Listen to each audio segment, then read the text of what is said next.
everyone, it's Jack from Cultaholic.com, back again with some more lovely wrestling news. I'm still so excited after yesterday, if you saw my news video, watching the trailer for Money Plane, the Edge movie that's set to be released very, very soon. I can't wait to see it. Looks like it's going to be good. Anyway, there's some more wrestling news to talk about today, so without wasting any further time, let's take a look at those lovely headlines. First of all, a shocking angle is reportedly planned for this week's SmackDown. Next up, 2 released WWE Superstars are rumoured to be joining Impact Wrestling, and there have been a few little teasers suggesting that that might be true. And finally, AEW have set up a big title match for their upcoming Fyter Fest shows. Now, this first story comes courtesy of Gary Cassidy and Sportskeeda, who are claiming that WWE have a very controversial angle in the works for this Friday's SmackDown, and it involves Jeff Hardy and Sheamus. Now, already we've seen a bit of a controversial start to their feud, what with the whole Jeff being framed for a DUI kind of thing,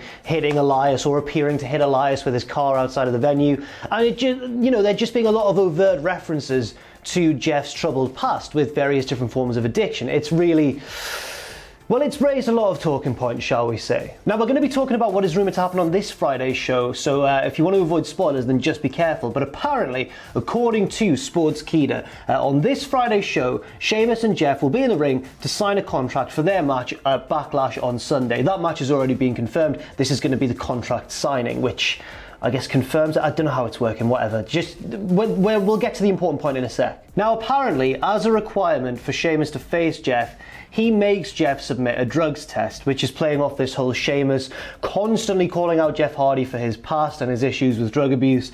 And then Jeff has to take an immediate urine test, and the segment ends with Jeff Hardy throwing his urine sample over Sheamus. Now, obviously, if this story turns out to be accurate, I think it's going to stir up quite a lot of opinions online. I mean, it's just, I don't understand why they've made this such a focal point of Jeff Hardy's story at the moment. The fact that he's been through issues in the past, he's had to battle some very personal demons.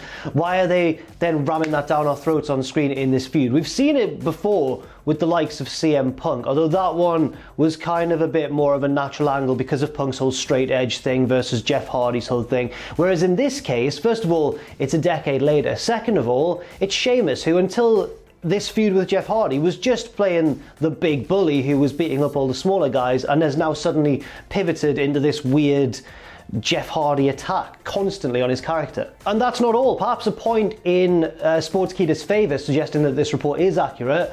If this is an idea of Vince McMahon's own invention, then maybe we should take a look at 2006, where a very similar angle played out, with Vince himself playing the role of Sheamus and Shawn Michaels playing the role of Jeff Hardy. And that segment also ended with the heel getting a lovely splash of urine. So a bit of a surprising report on what will be a very shocking angle should it go ahead on Friday Night SmackDown. However, I very much doubt that there's only going to be a couple of news sources picking this up. I'm sure it'll be reported across the internet within probably just a few hours. Will WWE keep that segment in place if pressure mounts? And will pressure indeed even mount? Am I overreacting to this? Let me know what you think in the comments down below. Next up, it was a big week for Impact Wrestling, specifically in the women's division, where Deonna Purrazzo made her debut this week, attacking the champion Jordynne Grace. But that's not all, because this week we've also seen a tease of not just 1, but 2 recently released WWE Superstars who could be crossing the line and heading to Impact Wrestling. The first is a former Impact great and a former Impact World Champion, in fact. It's none other than EC3. I don't think many of us would be too surprised if EC3 was to end up back in Impact since being released from WWE, because it's where he thrived the most in his entire career so far, and he can probably trust them to give him a nice push again. EC3 posted a video of himself to social media watching the Impact Wrestling breaking news segment that we saw just a week or two ago, which featured the tease of various different former WWE superstars, with the implication that one or more will potentially be debuting at Slammiversary. And EC3's video was accompanied by the caption, New World, New World, My Rules, Nostalgia is Dead, Clickbait, Top Bins. But that's not all. There's a slightly more surprising face who could be heading to Impact if this week's show is anything to go by, and it's someone who, to my knowledge, has never been in Impact before, as far as I can tell.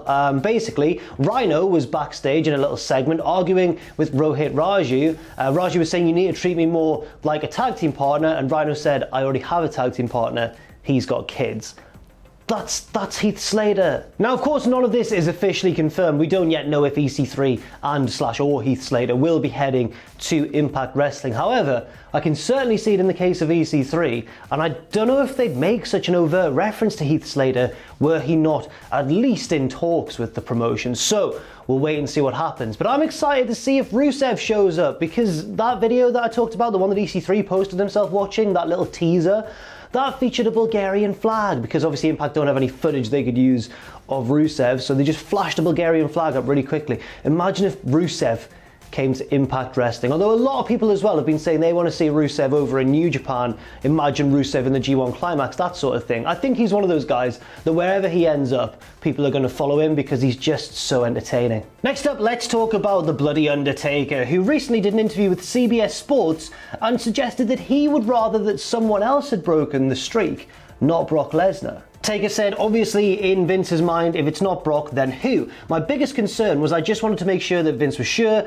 and that's what he wanted to do. I didn't feel like Brock needed it. Brock was already a huge star, and it wasn't going to help him one way or another. My only concern was that there may have been someone down the line that could have benefited from it more, and that probably would have been Roman Reigns later on. He goes on, that's with hindsight being 2020, but if I was going to get beat by someone, Brock was the guy who had the credentials. There's no arguing with Taker's closing line there, but I think we could perhaps debate a little bit regarding the things that he talked about a little bit earlier on there. First of all, in suggesting that Roman Reigns would have been the ideal guy perhaps to break his streak, I'm not sure if that would have been the case, because remember, around the time that Roman actually beat Undertaker at WrestleMania 33 in the main event, it wasn't received that well, was it? It was still very much during the Roman sucks period. Not the very peak of that, it was slightly after the peak of it, but at the same time, people still weren't, as behind Roman as they perhaps are today. And I feel like if he'd broken the streak, then I can't imagine what it would have been like. People would have been so livid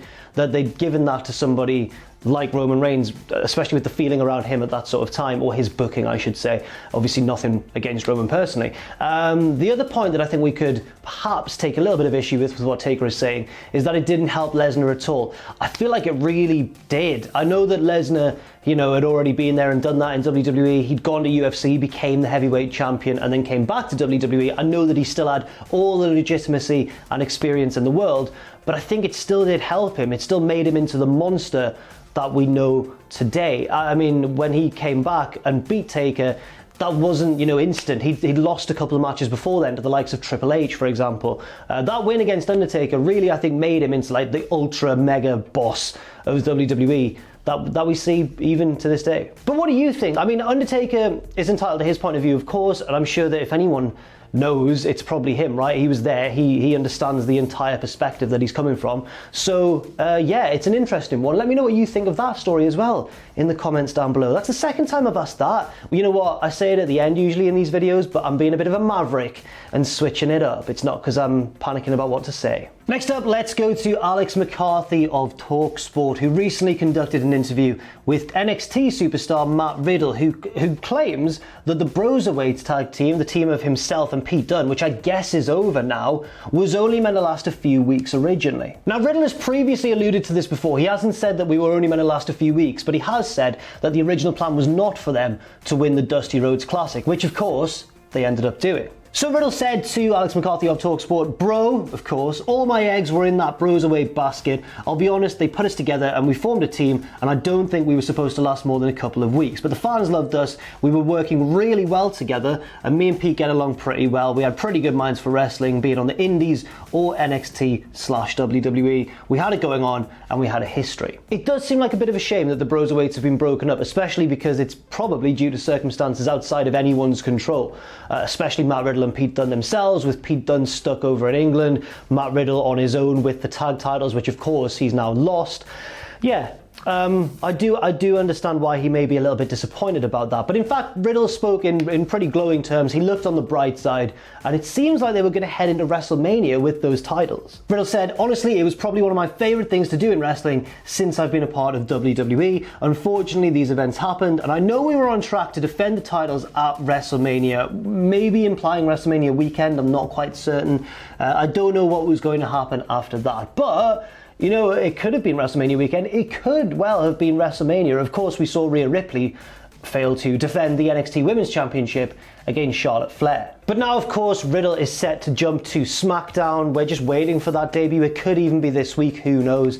Whereas on the other hand, on the other side of the tag team, Pete Dunne is kind of, I don't know what's going to be next for him, because, I mean, he can't wrestle over in the States at the minute, and he's lost the tag team titles without even actually losing them.